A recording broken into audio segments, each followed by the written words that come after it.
Welcome back to our channel.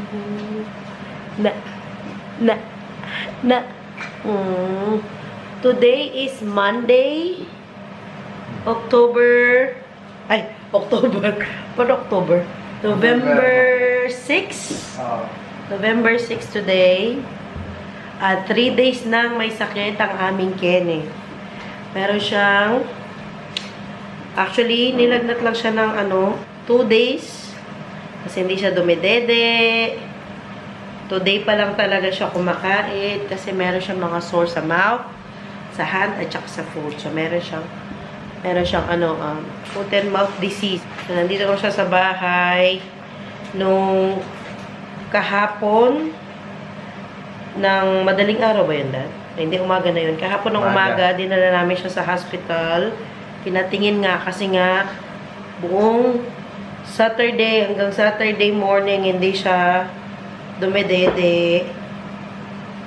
Iyak lang siya ng iyak. At hindi rin siya natutulog ng maayos. Tapos napansin ko nga meron siya mga blisters sa bibig, sa kamay, tsaka sa feet niya, tsaka sa niya, sa may puwitan. Ayan. So, pero so far hindi naman na siya nilalagnat at kumakain-kain na siya. Meron na siyang liquid sa katawan kahit papano. Baka kasi ma-dehydrate siya kasi hindi siya nagme-milk. Ayaw niyang sinasak yung bottle. Meron kaming audience dito. Ayan ko. Si Mama ang cook. Pero si Ate Zoe nag-school na. Pero siguro hindi na ako magtataka kung mahahawa din sa Ate Zoe ng sakit ni Kenneth. 1 week lang siya. Parang si Daddy din. Umubo na. Parang 1 week lang siya nasa last week nga sa daycare. Tapos ngayon, ayan naman. Masakit namanan siya. Napakain ko siya ng pear na nilagay ko sa ref. Kasi nabasa ko mas mainam daw ang mga malalamig na soft food. Kasi nga meron siyang sore sa loob ng niya, bibig niya. At update sa bahay. Ilang days ako hindi nakapag-vlog. Magmula nung nag-school na lang. Ang natong ko. Nag-work. Kasi nag-work ako last week from November 1 hanggang yung Friday. November 1, 2, 3. Kaya hindi ako nakapag-vlog na busy din. Kasi nga dahil may sakit si Kenneth. Kawawa siya. Kasi 1 week lang. Tapos nagkasakit na. Nahawa siguro siya. Merong may foot and mouth disease dun sa mga kasama niya sa daycare. Ayun nga, update sa bahay. Hindi pa alam kung nakikita nyo. May hagdanan. May hagdanan. Tapos, merong tao dyan sa bubong. Ayun. Kasi nilalagay na nila yung Ano nilalagay, Dad? Solar. Ayan. Nilalagay na nila ang solar. Today, kung kailan may bagyo, walang araw. Ayan, update pa sa bahay. Meron na kaming pailaw, guys. Shala na. Ayan, may pailaw na kami dito sa dining. Magulo pa rin. The usual. Kasi nga, nagkasakit ang mga bata, hindi namin naanuhan. Nabigyan ng oras. Tapos yung mga plants ko, nalagay ko na dito. 2, 4. 4 dito. Ayan sila, guys. Nilalagay nila. Tapos, 2 doon. Ayan. And then, wala pa tayong tour kasi hindi pa tapos ang bahay. Tapos na actually, kaya lang, yung mga nililipat-lipat pa. Nahang na ni Daddy ang TV. At meron na tayong ceiling fan dito. Ayan. Ano yung meter cast natin? Ano sinadjust niya? Ano bago? Tapos? Na? Gano'n siya ngayon? Babayaran natin yan. Yeah. Magkano siya? 8. 8 euros? 800? Wow. Palitan daw ang meter cast namin. Ano bang meter English man? Electric meter. Matanda na daw pinapapalit. Ayan ang mga ni Kenneth. Blisters niya, as you can see. dyan, o sa mouth niya. Namayat siya, no? Namayat ang baby ko. For the past, how many days kasi? For the past 4, 5 days, hindi talaga siya kumakain na maayos. Namayat tuloy siya. Bawi na lang ikaw, anak, ha? Bawi na lang. Ayan, sa bibig yung blisters niya. Pakita natin yung blisters mo na. Ayan sila, Tapos, mas marami sa legs niya, dito sa likod ng legs niya. Marami. Tapos, sa kamay, hindi masyado. Konti-konti lang, Mga ganyan lang. Kailangan ng palitan talaga, Dad? Ngayon na? Pwede si Sally sa video na pwede din padala sa Isali na lang. O yun, isali mo na lang. Oo. Palitan na. Yan. Nung unang mga araw, hindi talaga siya kumakain. Ngayon lang siya talaga kumakain. Dapat, yung smooth lang. Paano ka na? Paano? Malamig? Uy! Paano kaya siya? Siya gumaganyan, ma. Paano ka? Tumatae o ano? Paano? Tapos, hindi siya natutulog sa crib niya. Hindi na muna siya natutulog sa crib niya. Puro tabi. Nung isang araw, tabi kay Oma. Hindi na madaldal. Hindi na siya masyadong madaldal kasi nga masakit din ang pakiramdam. Bababa. Abababa. Abababa. Babababa. Sino yan? Babababa. Mamaya ulit. Mamaya ulit ka. Ha? Kumain na siya ng kanina. Kamote na may carrots tsaka yung milk niya. Inano ko, parang blender ko para smooth. Okay ka lang po ba? Lagi naman siyang pakarga. Buti na lang may hip seat ako. Hindi masyadong mabigat. Tapos mamaya may work pa man din ako. Ano ang work ko ngayon? Alas 3 ng hapon hanggang alas 12 ng madaling araw. Iwan ko siya kay Daddy. Sakto naman si Daddy, wala pa namang work today. Bukas pa work mo, no, Dad? Yeah. Si Daddy naman ay pang umaga. Umaga ang kanyang work. Hala, umuulan pa man din yung mga naglalagay ng solar. Daddy, kinakausap ka ni Ken. Busog na? Busog na. Ay, si Daddy. Busog na. Kunin mo nga, Dad, yung gano'n yun. Hala, sama talaga siya. Puyat din yan si Daddy.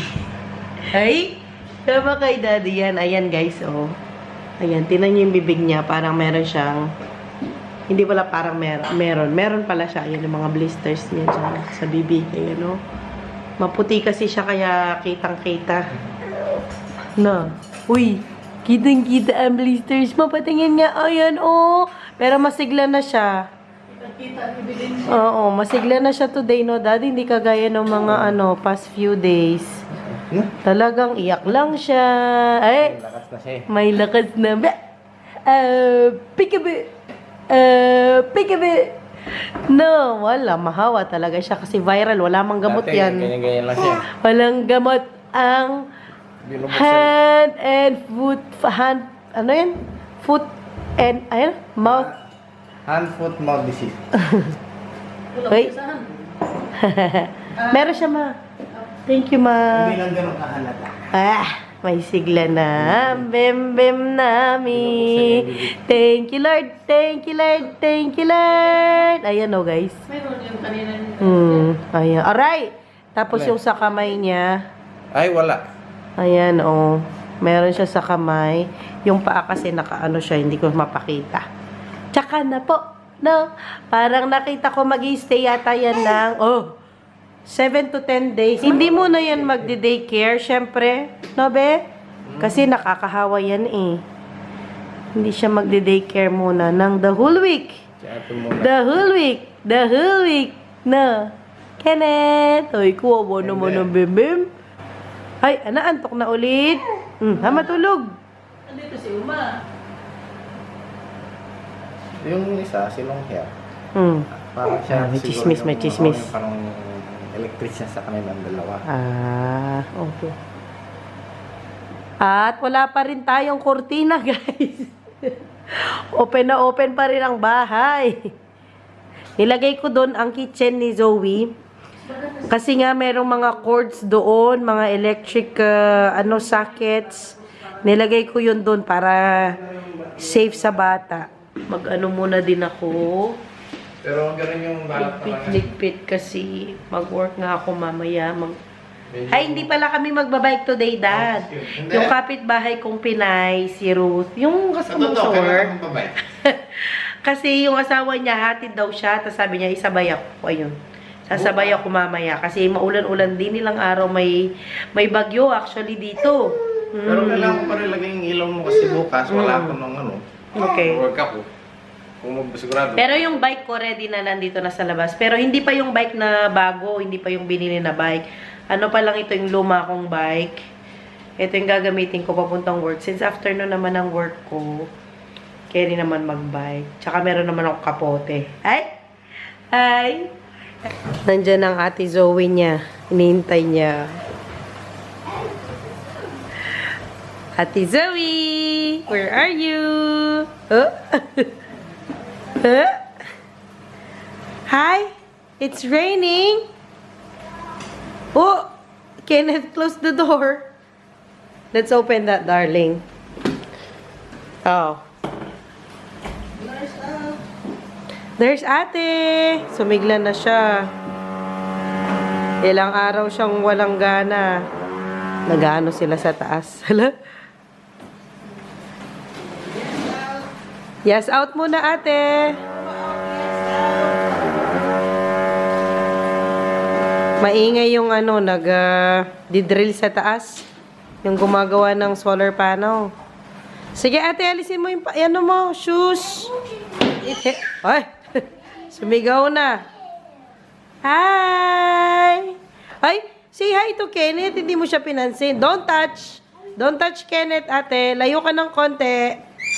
Just say hi. Hi. How's your school?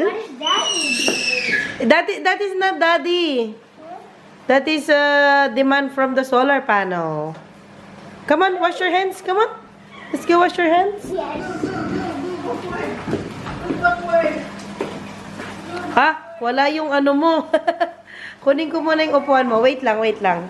Pinatulog muna si Ken para marami siyang energy. Kasi so far, pa talaga siya, very low pa siya sa energy.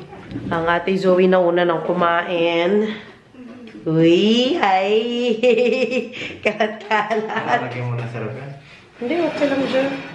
Tapos binilan na yung daddy ng sandwiches yung mga gumagawa ng solar panel. Kasi for sure, ayaw naman nila ng adobo. Ayaw naman nila ng ulam namin. So, binala ng iba ni Daddy. Busog pa kasi kami ni Daddy tsaka ni Oma kasi late kami nag-breakfast kanina. Hinatid lang namin si Zoe. Tapos, umuwi na nga kami. At, kumain kami ng medyo late na. First time ko magtatrabaho ng panggabi dito. Tingnan ko din kung maka-video ako doon. Pero siguro maka-video ako doon sa sa kantin. Pakita ko sa inyo. Kasama ko si mamaya. Susunduin tayo. So, bongga tayo for today's work. Meron tayong pa-service. Mag-isabay ako sa kanila. Kasi ulan-ulan. Mapangit pang mag-bike. Tsaka mahangin. Baka kahit malaki ako. Mataba. Matumba sa bike dahil sa hangin, malakas ang hangin. Yun ang update sa bahay so far. Natapos na namin yung kwarto ni Zoe, pero syempre, tsaka na ako house tour kapag natapos na namin lahat. Lalo na nagwo-work pa man din kami ni Daddy, hindi kami makatapos ng minsanang bagsak sa bahay. Ngayong last weekend sana, nag-aayos na kami ng mga gamit, kaya lang nagkasakit nga si Kenneth. Luckily naman, hindi pa nahawa si Zoe. Pero for sure, malaki ang chance na mahawa itong si Zoe sa ni Kenneth ngayon. hawa-hawa na din kasi sila doon sa daycare nga. Nakakaawa talaga si Kenneth, pero wala namang kasing gamot yan. Sabi ko nga kanina, kailangan lang mag-pass through ng virus. Dahil ba't ka tumatawa mag-isa? Nabano ka? Nate doon, anak. Pero naman, so far naman, Kenneth feels better na and nakakakain na siya kahit papano. Very important kasi talaga yung liquid, yung tubig, yung milk, para hindi siya ma-dehydrate. Kasi nga sore ang mouth niya, wala siyang gana talagang kumain. Nangayayat. May check-up pa man din siya sa Thursday. Yung check-up niya, no, Dad? May check-up siya sa Thursday. Chika ko sa inyo yung work ko. Hindi mo kagay sa amin, kailangan Sa another vlog na lang. Tinamad kasi ang complicated niya. Medyo complicated ang work ko ngayon. Compare sa work ko dati. Yung work ko dati, yung machine ko, kung nanonood po kayo ng mga vlogs ko, meron ako isang vlog doon na pinakita ko paano ako sa work, paano yung ginagawa ko sa work. Pero ngayon, feeling ko hindi ko siya mabivideo kasi nga, napaka-complicated nung trabaho. Pero may hawak ko pa rin isang buong machine. Yung idea is, kinokontrol ko yung machine para makapag-cut siya ng materials through laser. Ganyan. Ganyan ang ng trabaho. So, isa siyang machine na nagka-cut ng mga products. Pero yung pang-cut niya, laser. Ganyan. So, kailangan mong i-precision yung laser sa material, yung mga ganyan. Tsaka ako na siya i-discuss kasi bago pa lang naman ako, nagte-training pa ako dun sa machine na yon. And pag medyo memorize ko na paano talaga siya galaw-galawin, i-check ako sa inyo. Para, wala lang, pag-usapan lang natin. Trip ko lang. I-share sa inyo. I-share ko sa inyo. Si Zoe, ayan, ubo-ubo, pero hindi naman siya nahawa pa so far kay Kenneth. Katas niyang kumain ito, dadalhin na namin siya sa daycare. Tapos mag-prepare na ako papuntang work. Pakita ko sa inyo ang sundo ko mamaya. Gano'n ka-social, gano'n ka-bongga ang aking sundo. Ang aking service pala, service. Puntang work. Nahatid na namin ng Zoe sa daycare. Hintay ko lang ang aking service. Wala pa. Mayang konti. Mag-work na ang Johnny nyo ng alas 3. Nandito pa rin yung gumagawa ng electric meter at natin. Solar panels. Parang nandito na yung mga solar panels. Ayan o, dun banda. Ayan. Malalaki pala sila. Nilalagay na niya. Oh. Pinapalitan niya yung electric meter. Ulit, ano sabi mo? Sabi ko, paano na yung meter cast natin? Hindi na kaya na dati. Ay, ano na? Yung switch niya, Oh. medyo modern na. Ah, nalagay na. Oh. Andyan yung dalawang ranger namin. Dalawang red ranger. Andyan na nakasundo. Inulit. Bye-bye. Work na tayo, guys. Bye! I have to work. See you. Ayan ang akin. Ano yan? Ito yung Tupperware mo. Tupperware. Sa lahat ng anday. Sa inyo yung ladder? Hindi. May nagpapagawa kaming solar. Ay, wow, pak! Ano pa ka dyan? Oo, tara na. Ayan ang aking sundo. Naka-Mercedes pa siya sala. Sa work na kami. Puro bibig lang. Hi! Tingnan ka nagbablog. Nag-ano ka yan? Ayun, welcome to Philippines. Philippines. Parang Philippines lang ang peg. Ayan. Ito yung canteen namin, guys. Kung Putol tayo kasi. Ay, putol. Ano ba yan? May ganyan. Yan. Okay na? Ayun, binili mo yung camera mo kasama na yung tripod. Hindi. Ano yan? Iba yung tripod pa. Ay, magastos, guys. Hindi. Magastos. Kasi monetize na yung channel. Oo, monetize yung channel. Uy, mag-subscribe kayo. Subscribe. Minsan, Mag-ano ka na? Mag-live ako minsan, tapos abang-abang lang kayo. Magkakaroon tayo ng mga pa-raffle. Pa-raffle. Oo. Gusto ko Pinay yan. double Dutch ha. Pabingo. Thank you. Bye na daw, bye. Nasa work na kami, pero may time pa kami. Magkape muna kami. Tapos mag-start na yung work. May 14 minutes pa. Pwede pa. Pero hindi na kami pwede mag-video dun sa loob. Oo, syempre. kasi ano ba Tawan yun? mo. Oo, kasi yung process, ganyan. Oo. Sikreto pa yun, guys. Baka makopya daw ng iba. Oh my God. Ganda ng background sa kantin namin. Oo. Wallpaper. Ginagawa din namin to eh. Oo. Super nice, no? Para siyang ano to? Wallpaper, bahang. Air Airtex. paper lang talaga. Yan, kinakat ko din to. Wow! Parang Taga-cut yan. Oo, taga-cut yan. Hindi, puro ano naman kasi dito, automatic. Alam mo naman, mga, Automated lahat. oo, top quality na ano, mga machine. Pero remote talaga yung trabaho namin. Siya nagsundo sa akin. Siya lang yung sundo ko today. Service. Kasi last week siya. Service, no? Last week kasi, Mercedes-Benz. ano, old na yung Mercedes na Ang yun. ganda ng kotse nila. Ah, may ganun? Pag minsan ni video ko pag niya alam. Oo, pag hindi. Putol tayo. Bye-bye na. Bye-bye. Bye-bye. Please subscribe po sa kanyang channel. Mag-subscribe po kayo, Pinay Double Dash. Salamat. Nasa bahay na tayo, mga Jo. Matulog na ang mga bata.